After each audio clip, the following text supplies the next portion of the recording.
It's finally here. Welcome everyone to Royal Ascot 2023. My name's Graham Cunningham. Thrilled to be joined by two friends and colleagues.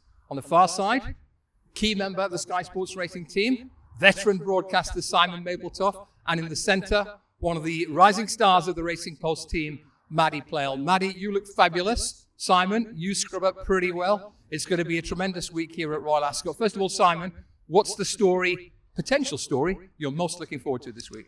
Graham, so many fantastic storylines to look forward to. For me, being a Ryan Moore fan, I'm looking forward to his tremendous book of rides. Of course, 9 times leading rider here over the years. He could easily make it 10 with horses like Paddington, Luxembourg, and of course River Tiber, who is being touted as potentially Aidan's best 2-year-old at this stage. Maddie, what's the key story for you? Yeah, I'm such a big international fan, Graham. We know Royal Ascot is the place to come to see that real competitive global sport.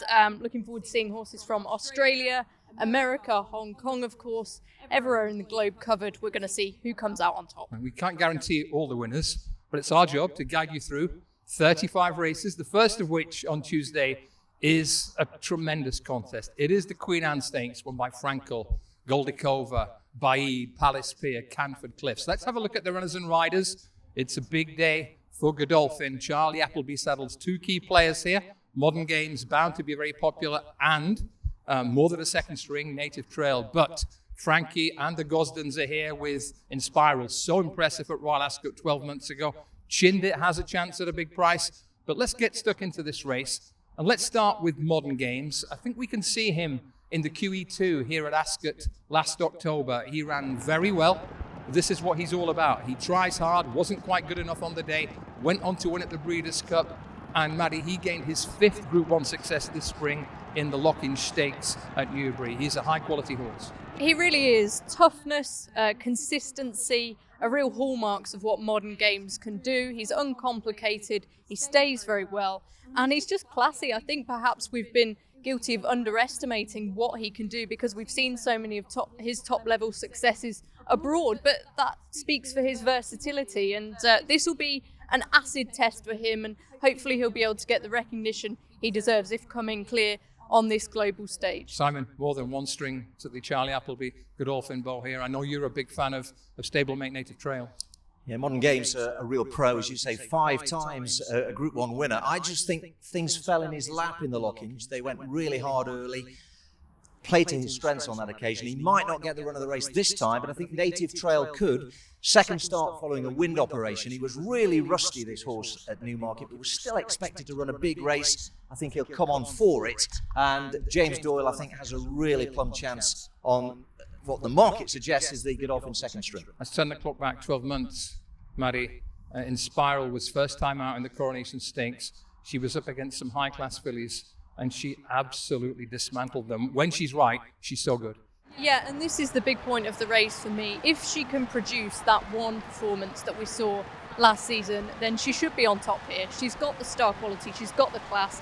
She's not straightforward, as we saw in the QE2 at the end of last season. She broke slowly, and her dam wasn't terribly straightforward either as she got to the latter stages of her career, but we know she's got that star quality, that turn of foot and that engine, and I think if you can trust her to put the one performance together, she's the most talented horse in the race. You have faith in Frankie. I'd like to put in a good word at a big price here for Chindit.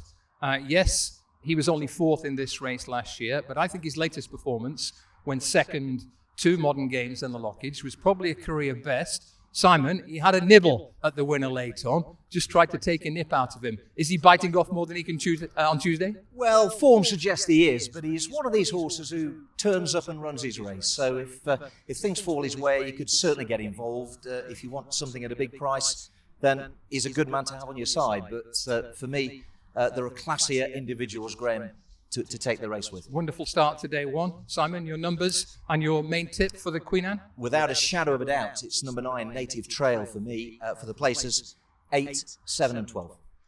Yeah, I'm going to stick with Inspiral. I'm trusting her and Frankie to get the job done. 12, followed by 7 to 5, Modern Games, Berkshire Shadow, and Light Infantry. I think those latter 2 could give you a good run for your money, place-wise at prices. Looking for value in race 1. I think number 4, Chindit, can run a big race at a big price, followed by 7, 9, 8, Queen Anne. spectacular start to Royal Ascot 2023. Race 2 on Tuesday is a big 2-year race, the Coventry Stakes, 1,200 metres, and the key man, history tells us, is Aidan O'Brien. Winning one race at Royal Ascot is tough. He's trying to win the Coventry for the 10th time. So let's have a look at the key players. Hey presto, Aidan is front and centre with River Tiber unbeaten so far. Main rivals, well, horse called Asadna. He impressed the clock watchers massively when he won at Ripon. Others to mention, well, we've got Army Ethos. More on him in a moment, but they're your runners and riders. Simon Mapletoft, River Tiber is the horse in question. 2 dominant wins over 5 furlongs. I know you're a fan. Definite fan. This horse has been touted and regarded as the main juvenile player at Ballydor for some time. I think that's going to come to fruition this week in the Coventry. It's been a fairly low-key approach. Won his maiden in good style, stepped up into conditions company, again went through the gears. The big question, I think, for him, Graham, is the ground. And, will he handle fast ground if indeed he encounters that on Tuesday? I think he will. You look at the horse, the way he moves, he's a great moving horse, a real athlete. And I think the stiff 6 here at Ascot is absolutely tailor-made for him. What do you make of him, Maddie? Yeah, I totally agree. I think the trip is going to bring out lots of improvement, strong pace. He'll be closing strongly at the line, I'm sure of it. Yeah, I think he's a big player. But whirlpool betting is often, nearly always actually, about value. We're looking for a horse who could run really well at a price here. And I believe you have one, Maddie, who has a connection with last year's meeting. Yeah, strong connection, the same jockey, trainer and owner. I'm with Army Ethos for Archie Watson and Holly Doyle. And we've only seen him the once, that was at Ayr, and he put up a nice performance, looking for all the while as if he wasn't being really put to the sword first time out. I think there's a lot of improvement there. And you know something about him, Simon? I do indeed. I write Holly Doyle's blog, of course, for Sky Sports on a regular basis, and she's had some very, very encouraging words to say about this horse. She won on him at Ayr. She said he's been a sleepy individual. He's taken an age to wake up. But since that win, Maddie, she said he's turned into a racehorse. He really is a man now. He knows what it's all about. His homework's been great. For that reason, he's definitely on my shortlist, and I think he's a really sound selection. Yeah, I think he was carrying plenty of condition that day at Ayr, so you would expect a lot of improvement from. Keep an eye on Army Ethos. 2 more horses we should definitely mention. The first, and it's always great to see American raiders in the big Royal Ascot races. Wesley Ward has excelled here. The one race he hasn't won over sprint distances is the Coventry Stakes. He comes here this time with an interesting one. His name is Fandom. He's only run once, and he showed tremendous speed to win on his debut at Keeneland, winning by 6.5 lengths. He's got British roots by showcasing. I think he was bought in Britain, but here comes here with tactical speed, lots and lots of it. So he's one we should mention. And last but not least, chaps, we should definitely mention Asadna, who is polarising opinion here in Britain. But there is no question whatsoever that first time out at Ripon, he put up a tremendous performance on the clock, Simon. Where do you stand with Asadna? Yeah, nice horse. I saw that win at Ripon. It was, of course, visually impressive. I think just take the visual away from it. If you look at the times, it was actually faster than the older horse handicaps on the day. So that tells you something about a horse who lacks experience but has, it seems, all the talent in the world. George Bowie, incredibly bullish about his chances. And yeah, he's definitely another one for the shortlist. Okay, let's go numbers. I know you're a River Tiber man, Simon. Give me a top 4. Yeah, number 17, River Tiber for me. For the places, I'm going 12, 2 and 3. Maddie? Yeah, lots that we've mentioned in with a shout, but I'm going to stick with Army Ethos. 2, followed by 17, River Tiber, 3, Asadna, and 11, Flag of St. George. I am not going to desert Aidan O'Brien here. I'm with Simon. Number 17, River Tiber on top, followed by 3, 10 and 8. That's the Coventry Stakes, all wrapped up, hopefully. Back in Group 1 territory for race 3 on Tuesday. This is the 5 furlong, 1,000 metre, blink and you'll miss it, King's Stand Stakes. Big field. Let's have a look at the key players. Fantastic to see a star Aussie filly here in Coolangatta. She was a game, gutsy winner of the Lightning Stakes. Plenty others to consider though. The Princess Royal, Highfield Princess, is here. Back to Royal Ascot. Tremendous season in Britain and abroad last year. We have to talk about the likes of Mitbahi and Manakan as longer priced horses and dramatised, of course. More on her in a moment. That's your runners and riders. Let's start with the flying Aussie filly, Coolangatta. And Maddie, Me and Simon haven't seen her yet, but you have. Yeah, I saw her on Wednesday. There was an international gallops morning, and she ripped down the 5 furlongs with the 65 rated filly So Chic of Charlie Hills. Look, we know this is a filly of serious ability. She's a 2-time Group 1 winner. She's a winner over a straight track at 5 furlongs. She shows lots of early speed. I would give a note of caution for punters, though. She did look very lively in the prelims. There wasn't many people about earlier, and she's going to have to really deal with the occasion and everything that brings. She will be ponied, so hopefully that will help her, but she looked quite long in her coat as well compared to Cannonball, the 2 who we'll also mention. Let's have a look at action in the Lightning Stakes. Now, Simon, the Lightning Stakes has been a tremendous springboard for Aussie races. Maddie won't remember she was here, it's way too long ago, but she was here, Takeover Target, Scenic Blast, Miss Andretti, Nature Strip last year. If you can win the Lightning Stakes, as she did in gutsy fashion, you are a bona fide contender for this race. You've got to really envy the Australians. They certainly know how to produce a top-class sprinter. They've shown that here year after year. And yep, she is lightning quick. There's no doubt about that. She's tough. She wants to win. A couple of little negatives coming into the race for her. They were quite public about the fact that her last piece of work at home was a little bit disappointing, a little bit flat. And of course, you know, for an Aussie filly, it's the winter now. So she's probably out of her comfort zone in that sense. We might have seen that with Black Caviar to some degree, although she was talented enough to get the job done. So a couple of little negatives against some battle-hardened performers. Great to see her here. James McDonald, the jockey, seems full of confidence. I know you two are like-minded here, and I get it completely. Highfield Princess was a sensation, a real rags to riches story last year. She was the dominant 5 furlong filly around in Britain and Ireland. We can have a quick look at her in the Breeders' Cup. It was the end of a very busy season. She ran very well, wasn't quite good enough after that busy spell. But when we look at York in the Nunthorpe Stakes, when we look first time out this season, Maddie, in the Duke of York Stakes under a Group 1 penalty over 1,200 metres, she is a super consistent, quick filly. She is. Those 3 Group 1s were fantastic to see last season and really showed her quality. And don't forget, she is a winner at the Royal Meeting. She won the Buckingham Palace Stakes over 7 furlongs. So we know she's got the stamina, we know she's got the speed.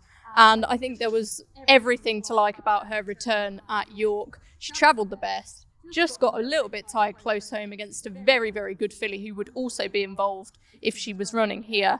I think she's definitely the one to beat. Simon, your thoughts on Highfield Princess, then roll us into dramatised at this meeting last year? Well, Jason Hart, I know, was absolutely gutted to get beaten in the Duke of York. He put it down to the penalty, essentially. He said she won't be beaten again. He's bullish about this mare, and rightly so, because she took him on some adventure last year, those 3 consecutive Group 1s, of course. I think she's got everything in her favour here. She'll be fine with the ground. She likes to race prominently. I think that could be an advantage here. The stiff 5 furlongs is right up her street as well. For me, she's the best horse in the race, quite simply. I haven't seen many who can match her for speed out of the gate and getting right in the position she wants to be in a second or two. Tell me about Dramatised, because quite a few of the bankers at last year's Royal Ascot obliged. Dramatised was one of them, and she was very good in the Queen Mary Stakes. Well, Yorkshire has a pretty strong hand, of course. Highfield Princess trained up in Yorkshire, as indeed is Dramatised by Carl Burke. The 2 stables aren't that far apart on the grand scheme of things. This 3-year-old is very exciting, and she showed in the Temple on reappearance at Haydock that she has most definitely trained on. That's always a concern, isn't it, with these young horses? But she was exciting last year. Just loved the way she could travel. She seemed the better the race, the better she could perform. Really likes a good strong tempo, and I think she's a serious player here. I just feel that she's probably going to give best to the older, more experienced mare in Highfield Princess, who does have the form in the book as well. But I think as the year goes on, Dramatised is going to be a serious horse to follow, and I think she'll prove that in the King's Stand. Maddie, quick line on Dramatised and her Temple Stakes win at Haydock. There was no question there was a golden highway on the Stand Trail that day. Yeah, there was definitely a bias. But nevertheless, we know she's a really fast filly. We know Connections have very strong belief in her. And she is progressing. She's taking those step forwards. But she needs to. Another one I'd like to throw in the mix is Frankie Dettori's mount, Manakin. He's a 4-year-old. He's from the right age range. These sprinters often need a few years really to hit their stride. Had excuses when we last saw him on very soft ground at Newmarket. This will be more his bag. He's a multiple course and distance winner. I think he's going to run a big race. It's not often that Frankie Dettori flies a little under the radar. I think he might be here, I agree with Maddie. Madakan has a very strong Ascot record. He was up against 2 race-fit rivals in the Palace House, and he was arguably on the wrong side of the track. In short, he's getting better and better with experience. He's going to be on top for me. I'll come to your numbers in a second. I'm going to go 6, Manakan, 12, Highfield Princess. How can you not like her? 10, Coolangatta, the Aussie star, and 7, Mitbahi, who could represent a bit of value at really big prices. But Frankie and number 6, Manakan, on top for me. Over to you, Simon. Yeah, drawn right next door to Highfield Princess as well, so he could get a really nice toe into the race. But it's John Quinn's mare for me, Highfield Princess, horse number 12, Dramatised, number 19, Manakan, number 6, and Coolangatta to make the frame, number 10. Maddie? Me and Simon are in agreement on Highfield Princess, so that's 12, followed by 6, Manakan, 14, Twilight Gleaming. I think she's quite a dark horse for Wesley Ward. And I'm going to put the 2 in as well, Cannonball for the Aussies. One of the races of the week. Kingston Stakes, race 3 on Tuesday. Race 4 at Royal Ascot on day 1 is Group 1, mile, 3-year-olds at St James's Palace Stakes, and it represents what we all want to see, a clash of the 2,000 guineas winners. Runners and riders coming up, key players, no question. Chaldean for Frankie Dettori and Andrew Balding, Newmarket winner, and the ever-improving Paddington. Aidan O'Brien has a tremendous record in this, and Paddington has come through the handicap route to make his presence felt in the Irish Guineas. Others to mention, but they're the 2 key players. Let's start with Chaldean, Simon. I think this horse is a little underrated still. It's a strange thing to say, but he really began to win me over at Newmarket with what was just a really, really high-quality performance. Yeah, I agree, and you've got to take that performance in isolation. Now, a lot of people, a lot of experts, if you like, have really kind of dissed the race and said it was a poor renewal. It wasn't a great 2,000 guineas, but that horse, as I say, take him in isolation, did everything very professionally. He's effectively unbeaten in all races he's completed, and I think for that reason he might just be a little bit better value than he should be. So he's definitely high on the short list, but I think I've got one to beat him. Maddie, he gets on the speed, Chaldean, and he runs hard and he finds plenty, and Dettori's on board. What's not to like? Yeah, I would offer a note of caution. I think obviously that 2,000 guineas was a while ago now. It came on very soft ground and it was a slightly muddling affair. We've seen horses from further back come out and run very well in the race. August Rodan, Little Big Bear of Aidan O'Brien's were very disappointing, high-profile examples. He's very solid, but I'm not yet convinced that he's the absolute standout superstar in this division. We'll find out. I sense that we've got fans of maybe Paddington and Cicero's gift here. Who's Paddington and who's Cicero's? Right, well, I'm Paddington.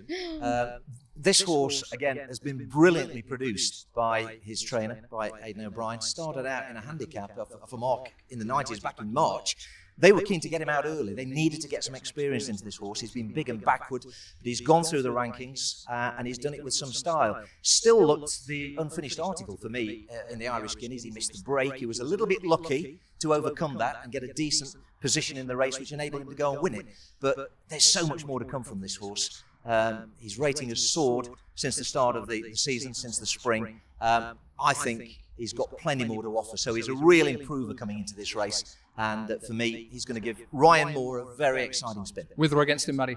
I'm against him. I'm with Cicero's gift. I think similar comments apply. We've only seen him 3 times and he's looked really, really good. The latest at Goodwood, where he showed that electric turn of foot. I think he's the sort of horse where the stronger pace, the better race, the more we can see from him. Undoubtedly, he has lots to find on the figures. He hasn't faced anything like this field yet.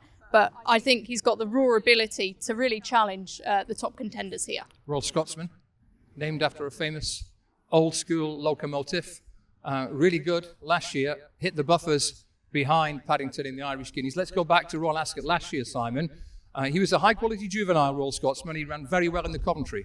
He ran well, and of course that race, the form of that race, turned out to be pretty strong as well. He's done little wrong. He's the apple of his trainer's eye. There's no doubt about that. For me, I think he's going to turn out to be more of a Group 2, Group 3 horse as the year progresses. Sadly, he's had problems with his feet. That came to the fore in Ireland last time. They hope they've got that right. I don't know if the fast ground is going to play to his strengths given those issues. For me, it's a watching brief with him. Simon, your first 4? Well, for me, it's got to be Paddington for Ryan Moore and Aidan O'Brien, horse number 8. I'm going to go Chaldean for the place. Chaldean. Number 6, Isaac Shelby. And Mostab Shear, I think, can step forward, number 7. Maddie? Yeah, he's also involved in my 4. I'm going to stick with Cicero's Gift, the 3, followed by 1 Chaldean, 7 Mustabshire, and then 8 Paddington. Newmarket Guineas winner for me in the St James's Palace. 1 Chaldean on top.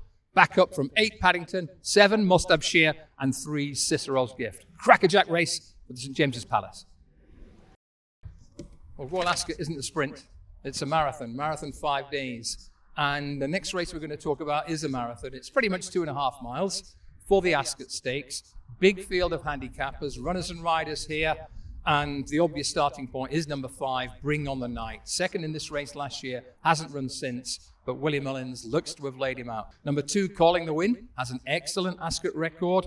And number 6, a horse with no name, Nicky Henderson, high quality jumps form. Zoffy is super consistent, and Novel Legend is on the upgrade. A couple more we'll get to shortly, but the obvious contender to start with is Bring on the Night, Maddie. Let's go back 12 months to the Ascot Stakes. He did everything right bar win, and the horse who beat him, Coltrane, has gone from strength to strength since. If Bring on the Night is in this form, he's going to be hard to beat. Yeah, he oozed class in that performance last season, and as you've hinted upon there, Coltrane is one of the leading players for the Gold Cup, of course. Looked as good as ever, if not better, when winning the Sagaro on his seasonal reappearance. So Willie Mullins, we know he likes to target this race. Bring on the Night should be cherry ripe for it. Willie Mullins, just tell people, Simon, a little about his record over jumps this season and his record on the flat and his strike rate recently, which has been off the scale. Yeah, it takes all before him, of course, over jumps, and it seems on the flat as well when he chooses to switch to that kind of code. He's got a tremendous knack of producing these dual-purpose horses that can excel over hurdles, but when they do perform in big handicaps on the level, they can do the business as well. And this horse is certainly, I think, in that category. We've got to take fitness on trust, of course. Haven't seen him since this time last year, but as Maddie said, the form's in the book. 3/4 of the length behind Coltrane, who's gone on to do some wonderful things, and now a group winner in his own right.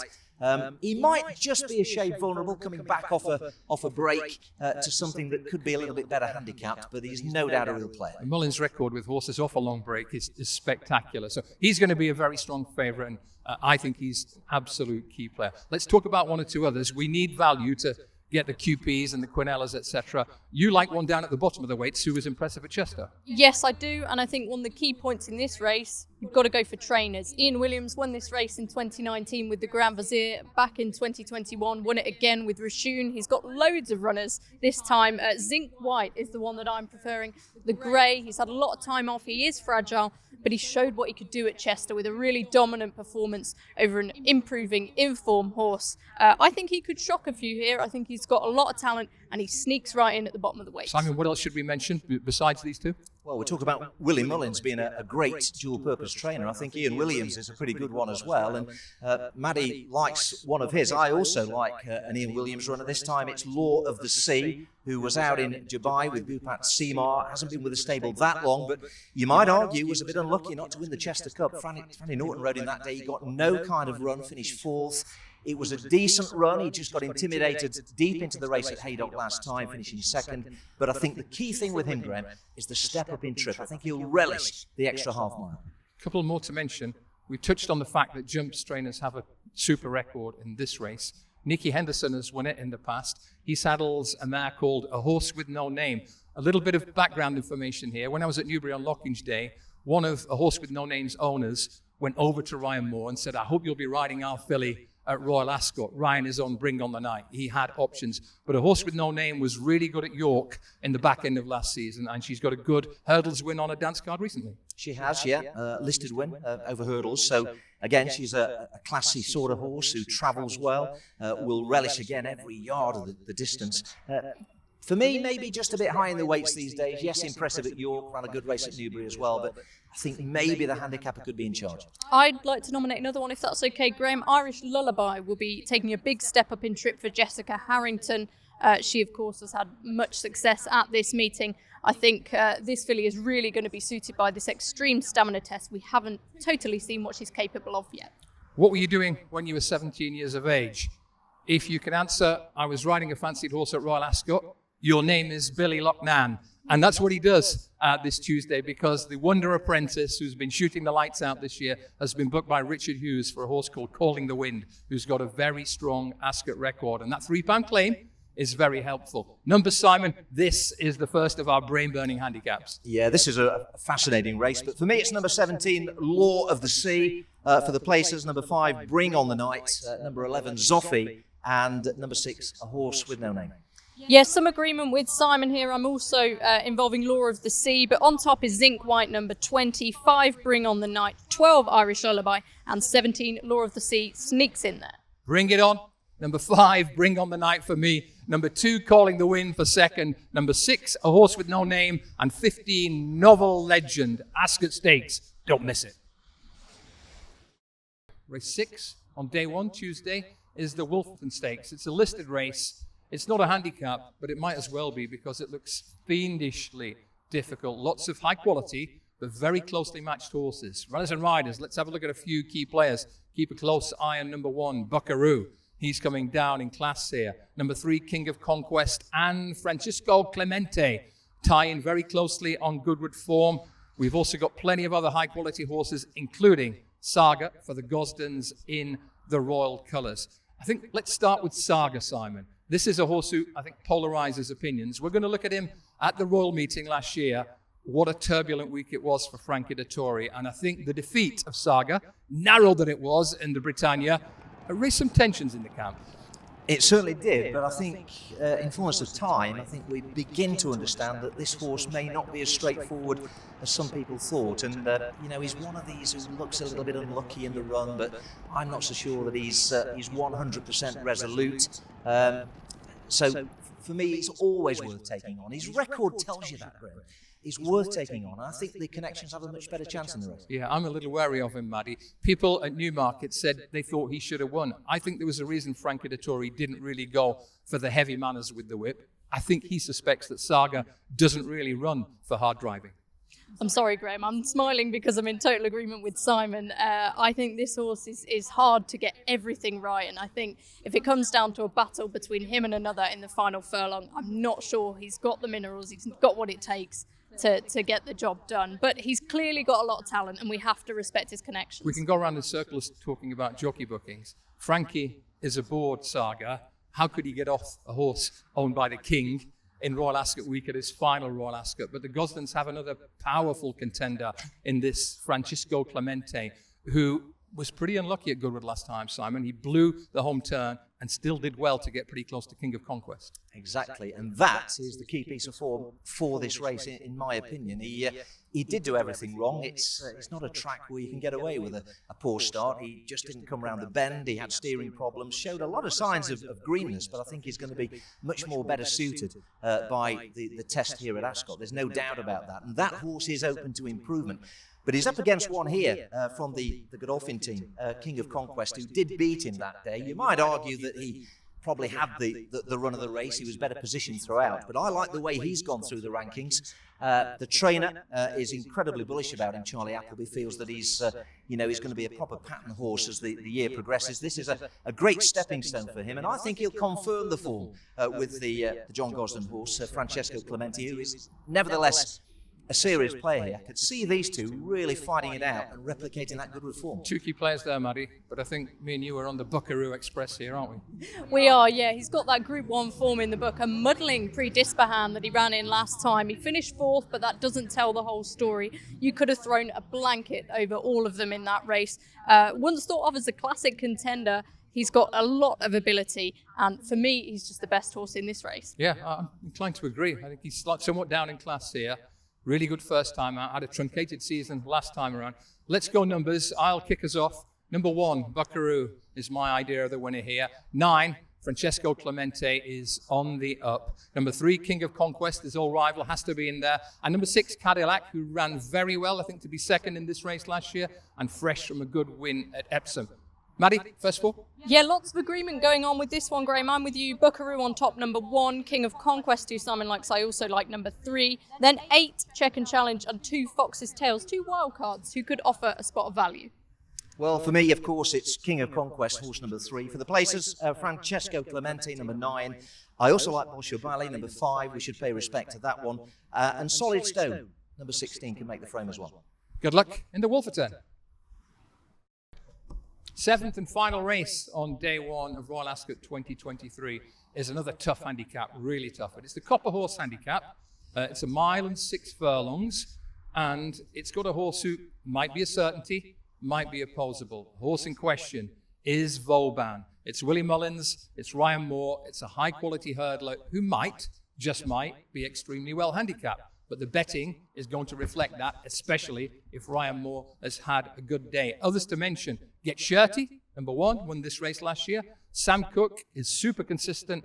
Point King is lightly raced, open to improvement. Ade, more on him in a moment. And Ruling Dynasty, lightly raced Godolphin Raider. But I think we have to start, Maddie and Simon, with the likely hot favourite, Vauban. And it's a straightforward question. Maddie Plale, with or against the favourite? I'm against him.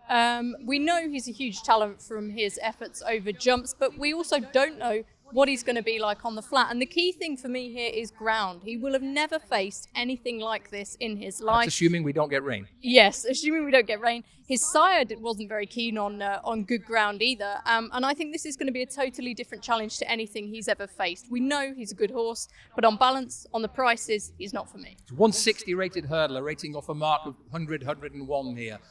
You can understand why people are seeing him as a potential blot. Without a doubt, but it comes down to one thing. I agree with Maddie. I think if we get a deluge, I think he's going to be a serious threat to everything. But I do think he would need significant rain to win this. I'm a little bit concerned about conditions staying on top for him. And if they do, I think he's going to be vulnerable here. Yeah, absolutely a price thing with me for Vauban. I'd much rather back his stablemate Bring On the Night at a short price than him. I think you run well, but this is deep. Simon, what's the horse that you fancy most here? Well, I like one that's going to be a decent price here. This is Our Day for the Archie Watson team. Again, had a good chat with Holly Doyle about her chances on this horse, and she liked the way he performed on his reappearance at Ripon. That was back in April. He's had a bit of time since then, but he's really come forward, she said. He's the difference in this horse in his coat. He's really tightened up for the run. He's got a bit of back class, this horse. Used to be with Owen Burrows, and I think the step-up in trip will really suit him. Won't mind the ground. Graham, he ticks all the boxes at a price. Maddie, have you got a long price one for us? I've got a few that I'm going to involve in the other places, but Ruling Dynasty for me is very interesting here for the Godolphin team. Very lightly raced, just won a novice event at Haydock last time, but the style in which he did it was deeply impressive. We know these connections have previous for running lightly raced horses in races like this and them taking a big step forward. I think he's going to be a really exciting one to get behind. Cannot believe that two such eminent authorities like this can miss Point King in a race like this. Joseph O'Brien could be in for a good day. He's a lightly raced horse, only had 5 or 6 runs. He had a really, really impressive middle part to last season, then a break. I thought he was very good last time when just worn down.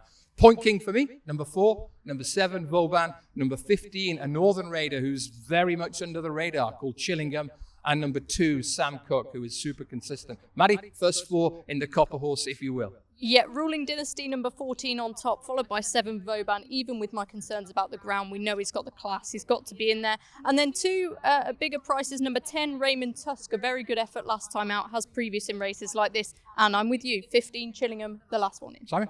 Our Day for Holly Doyle, horse number 6, who's drawn 6. That's a good starting point as well. For the places, I've got to have Vauban in there. Just in case it does rain, perhaps. That's number 7. Point King, absolutely, in there in the mix, number 4. And Berkshire Rocco to step forward. Class form, of course, a couple of years ago, number 12. Let's hope you have the right horse for the Copper Horse.